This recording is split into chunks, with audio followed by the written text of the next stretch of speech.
Am I the a-hole for telling my mom the exact moment I lost all love and respect for her? I, 21 male, live with my older sister, 23, and my two younger sisters, 17 and 15.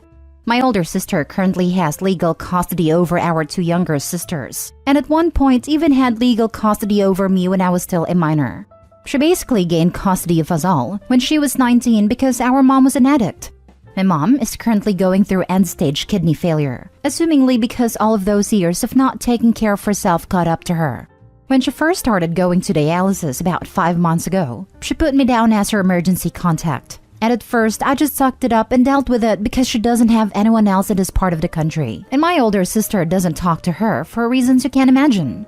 However, yesterday when the clinic contacted me and I had to pick her up, I informed her that she needed to put someone else down because I wouldn't be answering those calls anymore, after she had her family members leave threatening messages to my older sister. This angered her, and she started going on about why I didn't love her anymore and when I stopped loving her. So I told her the exact moment I stopped loving her and respecting her was when I was 13. I had just entered high school. I was big into football and the coach at the time was brutal. He was making us practice 2 times a day, at 5 a.m. and after school. I told her how I woke up one morning, and she passed out on the couch off of whatever substance she was using at the time, and my older sister, only 15 at a time, was freaking out because we had no food. We never had any food. She was freaking out thinking I was going to pass out from all of that practice and barely eating. I tried to assure her that I would be fine, but she went into that kitchen, grabbed the only things we had, which were 2-day-old almost burnt rice, salt, a can of green beans, and half a chicken breast, and made me and our siblings an entire fried rice meal. She made sure I ate that morning, and I ate that meal on my way to practice crying. She had to stay home from school that day like she did most days, to send younger sister off to school and to be there to pick them up. When I got home from school that day, my sister was in the kitchen cooking dinner, and there were some groceries in the fridge that she brought with the money that she got from selling her rings that our grandma gave her to some sketchy guy that used to hang out at the convenience store, all while mom remained high and passed out. I told her that's when all love and respect for her vanished. She cried and told me that I was evil, that I'm having a moral conflict because I'm wondering if I should have been softer with her. Am I the a-hole? Info: my dad passed away of an overdose when I was 8, so he was really no better than my mom. Not the a-hole. You aren't evil. Your mother's neglect was. I wouldn't be answering those calls anymore after she had her family members leave threatening messages to my older sister. Time to go no contact with your mother and these family members. Good luck. Also, OP, I know there is some pressure because she's dying, but she left your life and role as a parent a long time ago. Do not feel guilt of any sort for cutting contact at this time. You can continue to make peace with what role she played in your life on your own. You do not need to subject yourself to more of it. Release yourself from that responsibility. Agreed. If she wants you to be at her deathbed but she never apologizes, don't go. You're letting her trample all over you one last time in her own way. You're letting them get their say on the way out without ever showing contrition. Someone here recommended the book Adult Children of Emotionally Immature Parents, and it helped me. Try it. You have a lot of resentment. Write a letter to your mom and your dad if he's around, with all your feelings in it, and then burn it for catharsis. As you watch the flames, focus on letting go of that hurt and resentment. Thank you for the recommendation. I'll definitely look into getting that book. As for our dad, he passed away of an overdose when I was 8. In this vein, I've found specific support groups online to be really helpful. General subs like this are a good gut check, but for the really specific stuff and having a safe place to voice your feelings, as a good community will have extremely no-nonsense and active mods, is huge. Just do a vibe check first. Some keywords would be adult children of addicts, and definitely read up on sidebars/intros to see if a particular place resonates with you and your experiences. Everyone's situation is a little different, and that kind of neglect will impact people in different ways even within the same family. Find a group that offers the support that you need. Next story. Am I the a-hole for telling someone they're selfish for asking a 22-year-old to become a child's guardian?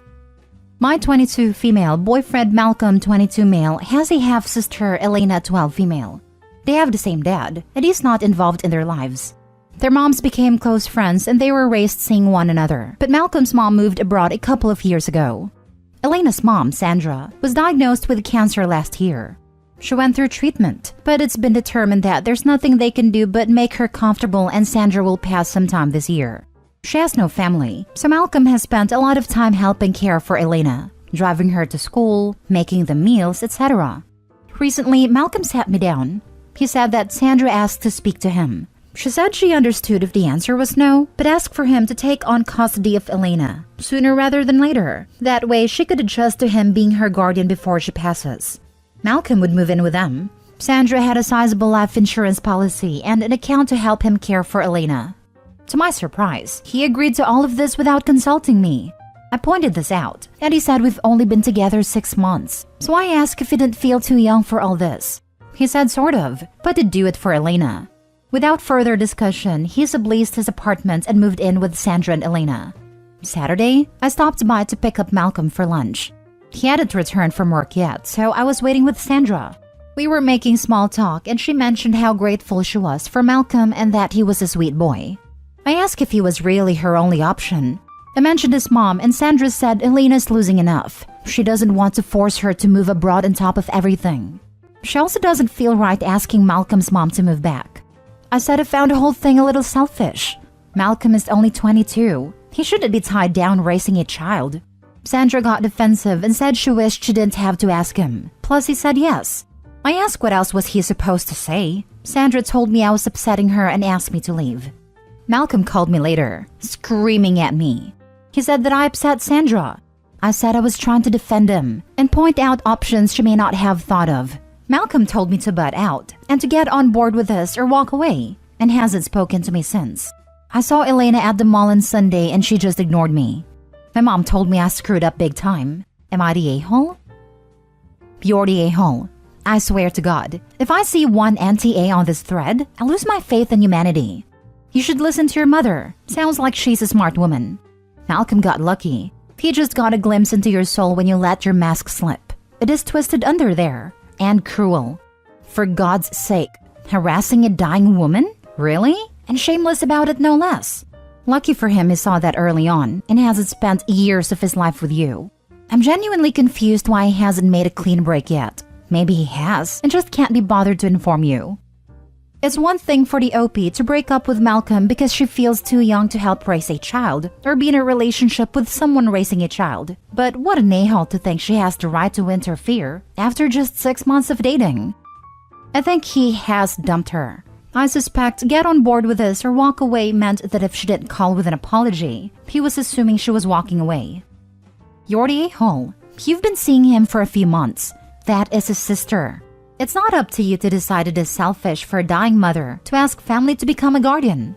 Honestly, you are not only selfish, you are asking a family you barely know to uproot a child who is going to lose her mother, to move that child abroad so that you can have your boyfriend all to yourself. Selfish, entitled, and arrogant all in one move. Fact is, this mother has a death sentence. She's not going to be around. He's stepping up. And it is absolutely nothing to do with you if he does step up. I'd be proud of someone stepping up at that age. Want to support them with it. The fact you don't shows so much selfishness.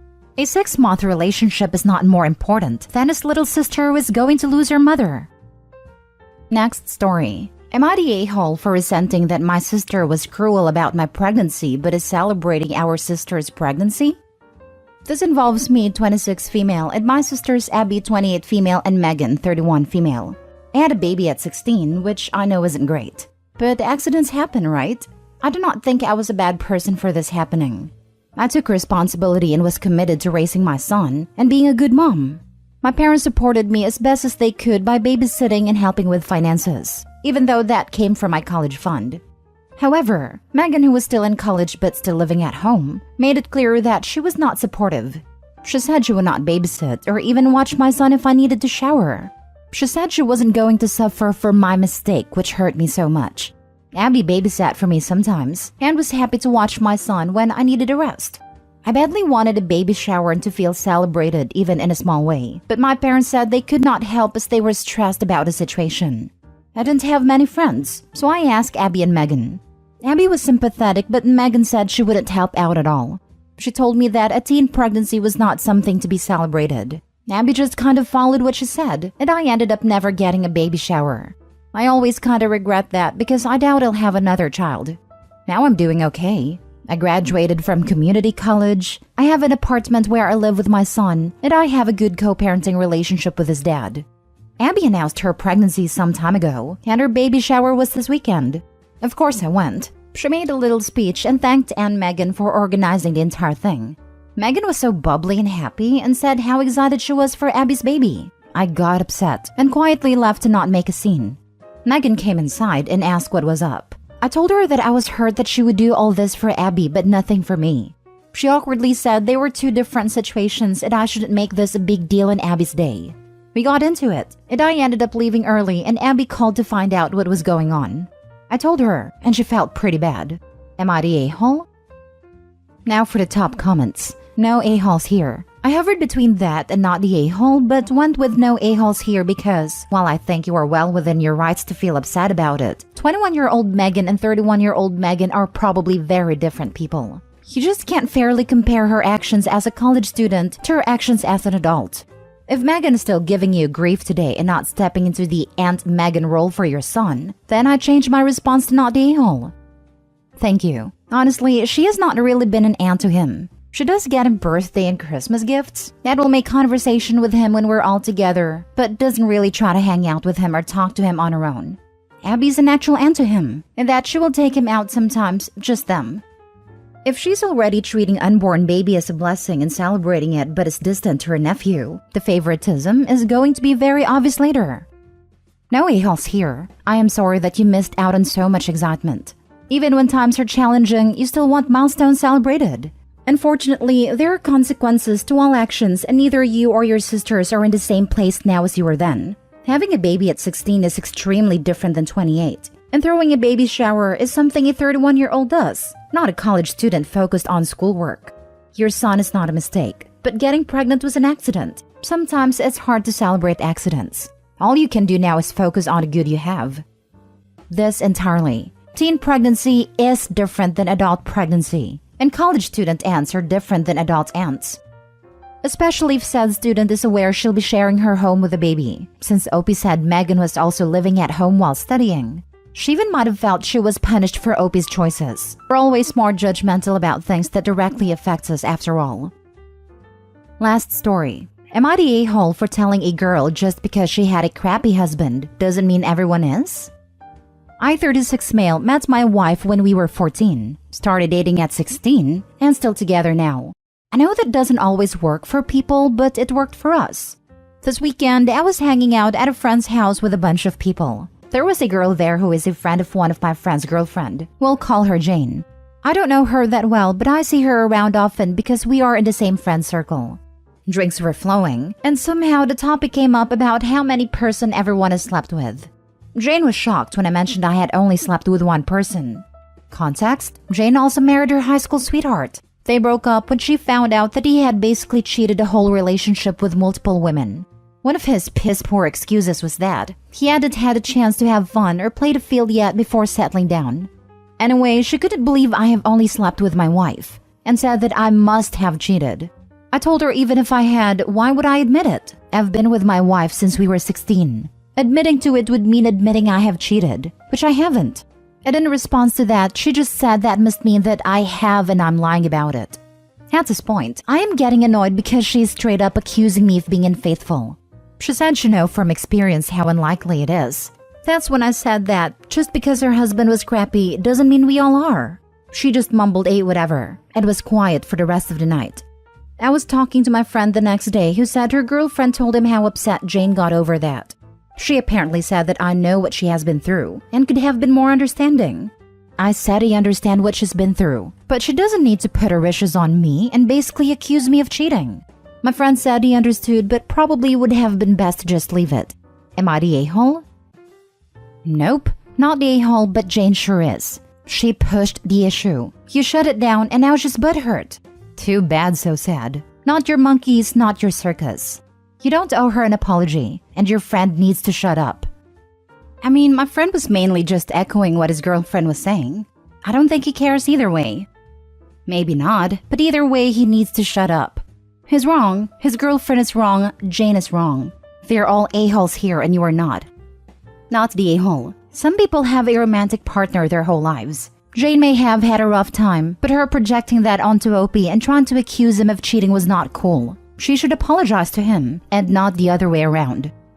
Not the a-hole. Jane kept accusing you of cheating in public. No, basically about it, and you shut that down.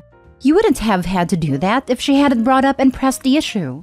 How could you have been more understanding or left it without leaving her accusation hanging unaddressed? The general consensus seems to be that I could have just denied it, that I didn't have to bring up her experience. My response to that was that I did deny it, but she didn't drop it until I mentioned her ex-husband. Mission accomplished if you ask me. Exactly. You didn't stir anything up. She did by continuing to push. She refused to drop it until she got an answer she didn't like. People like your friend are the worst. They want to score points as peacekeepers, but always at your expense and never their own. If they're not willing to defend you, then they can shut up about you defending yourself.